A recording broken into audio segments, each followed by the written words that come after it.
বৃহস্পতিবার প্রচণ্ড ভ্যাপসা গরম সহ্য করেছে দক্ষিণবঙ্গ। কলকাতা সহ অধিকাংশ জেলাতেই প্রায় বৃষ্টি হয়নি বললেই চলে, যার ফলে অস্বস্তি একেবারে চরমে উঠেছিল। যদিও এখন পুরোপুরি চিত্র বদলে গিয়েছে।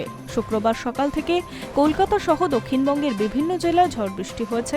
এমনকি একাধিক জেলাতে বজ্রপাতের দাপটও দেখা গিয়েছে, যার ফলে কিছুটা স্বস্তি পেয়েছে দক্ষিণবাসী। কলকাতায় সকাল 5:15 থেকে শুরু হয়েছে ঝড় বৃষ্টি এবং তা চলেছে 2-3 ঘন্টা পর্যন্ত। হালকা থেকে মাঝারি বৃষ্টিপাত হয়েছে, পাশাপাশি 30 থেকে 40 কিলোমিটার বেগে বইছে ঝোড়ো হাওয়া। হুগলি, পশ্চিম মেদিনীপুর, পুরুলিয়া, দক্ষিণ 24 পরগনা, ঝাড়গ্রাম এইসব জেলাগুলিতেও 2 থেকে 3 ঘন্টা বৃষ্টি হয়েছে। 30 থেকে 40 কিলোমিটার বেগে বইছে ঝোড়ো হাওয়া। এছাড়াও দক্ষিণ 24 পরগনাতেও হালকা থেকে মাঝারি বৃষ্টিপাত হয়েছে।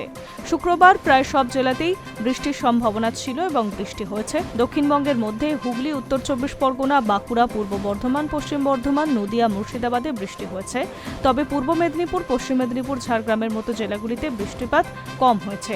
উত্তরবঙ্গের পাহাড়েও শুক্রবার ভালো বৃষ্টি। দার্জিলিং, জলপাইগুড়ি, আলিপুরদুয়ারেও বৃষ্টি হয়েছে বেশ, তবে তা দক্ষিণবঙ্গের তুলনায় কিছুটা কম। আবহাওয়া দপ্তর জানিয়েছে, উত্তরবঙ্গে শুক্রবার এবং শনিবার দিনের তাপমাত্রা 2 থেকে 4 ডিগ্রি সেলসিয়াস কমে যেতে পারে, যদিও দক্ষিণবঙ্গে দিনের তাপমাত্রা আগামী কয়েকদিন কমবে না বলে জানিয়েছে আবহাওয়া দপ্তর। Hi news network.